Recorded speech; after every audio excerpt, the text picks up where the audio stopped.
If you are just thinking of getting into physical content creation, selling things such as worn garments, hair clippings, etc., then you are going to want to come and sit and chill with me because I want to tell you everything that I did wrong. All terribly wrong. I went wrong a lot, you guys.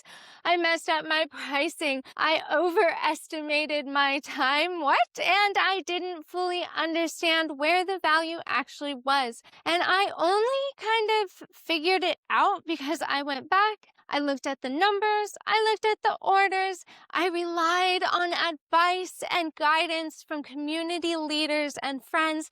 And then I went, oh, okay, yeah, no, I'm messing on up. This is where I'm losing opportunity. So this is me handing you kind of the don't do this shortcut I wish I had.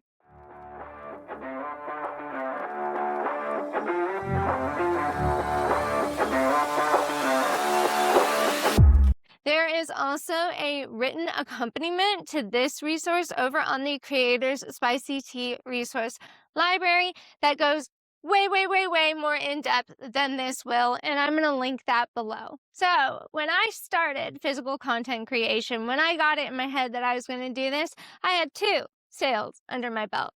2. So with all the undeserved confidence of a toddlers and tiaras mom, yeah, I know you know what I'm talking about. I sat down and I decided I was going to treat this like a brand new business venture. I built a system first because I know me, I know my neurospicy, and I know that if I don't do that, the second an order would come in, I would be running around chicken head cut off style. And honestly, I did that part right. I did. I set up my full panty drawer, which was just a organized photo-based display of each piece of my inventory. I used a big Dropbox folder with subfolders in this based on category. Think panty, sock, bra, etc. And this was also, I wasn't trying to scramble and send random photos at 2 a.m. and try and remember what I even owned. I also, and you guys, I can't suggest this more, okay? From day one, I did this. I decided to short code all of my inventory with these shorthand codes to make my life easier, and holy goddamn, I'm glad I did.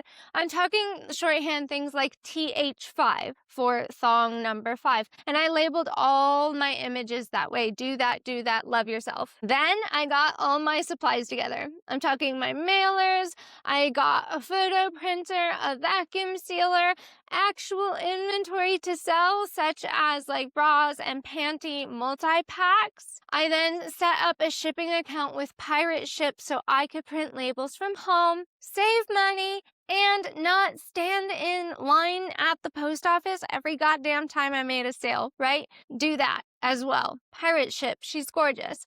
All of that was solid. Where I started messing up, it's kind of in the most important spot, pricing. Don't get me wrong, I did what everyone tells you to do. I broke it into overhead, cost of goods, and labor. Sounds smart, sounds A, B, and C, right? Yeah. Until you realize that especially in physical content creation, the average market value is a huge fucking factor to not overlook. So let me walk you through this like I wish someone had done for me. Overhead first, right? Okay. I know my base overhead, think my internet, utilities, rent, blah, blah, blah.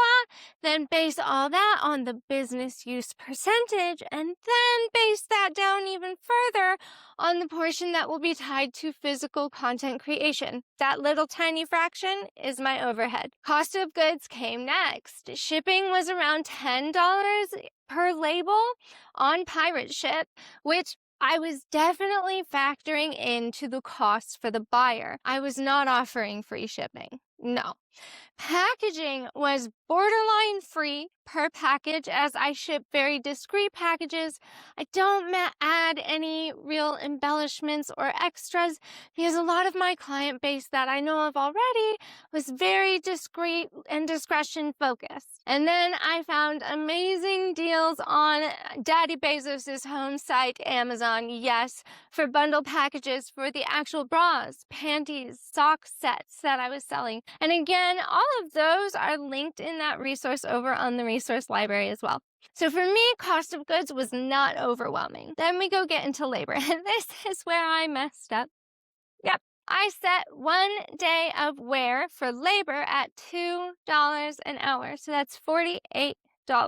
And at the time, I looked at that and I thought, okay, yeah, that feels pretty reasonable. It was not, because I was not at that moment taking into account average market values, and they are so important. Because of that miscalculation, by the time I had everything priced out for a single day of a panty wear, it was obnoxiously above average market value.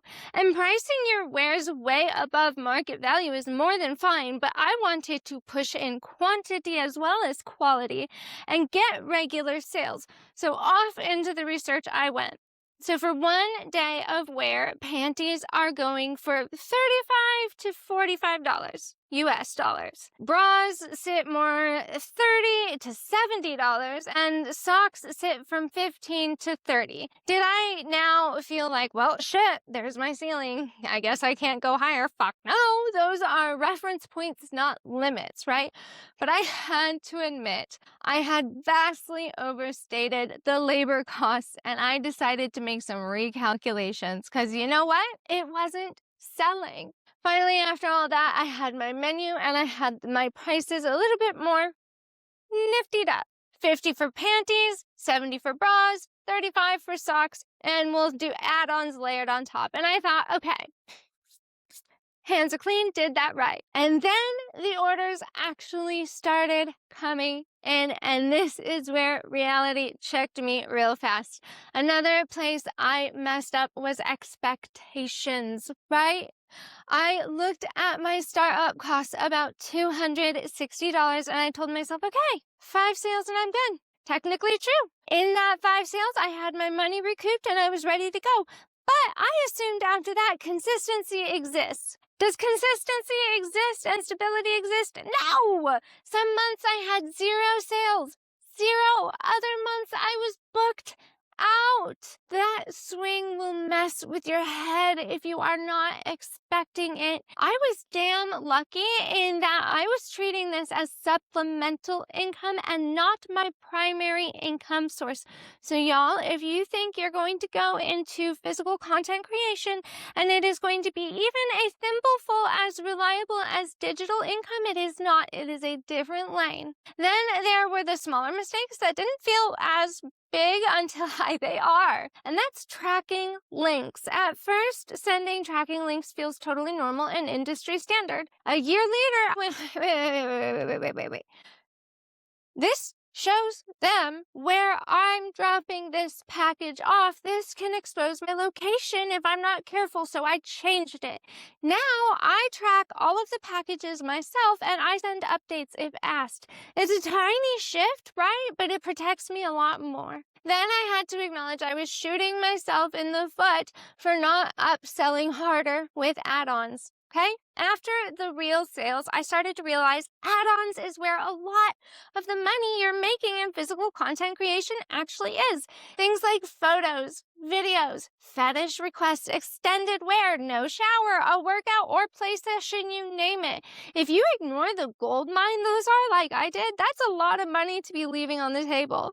So when I went back and fixed everything after a year, I made changes. I raised prices where I had been undervaluing in my add-ons, such as I adjusted my video pricing up because it was eating more of my time than I admitted. I lowered my photo pricing to encourage more add-ons that way. I added new categories of inventory based on what buyers were actually interested in and not what I thought they would want. And I built my drawer on my own domain now. And you know what? This right here is the biggest lesson that I hope this video imparts. Your first version of your physical content business is likely to not be your final version, and it is not supposed to be. You are going to learn more from your first 10 orders than you will in all billions of weeks and hours you've spent planning. So here's what I hope we can take away from this. Right? Build your system first, yes, but don't get emotionally attached to it. Stand strong with your pricing, but be willing to listen to what the market is demanding. Use the market as a reference, but never let it be a cage. And structure your add-ons with intention, because that is where a lot of your order value will grow.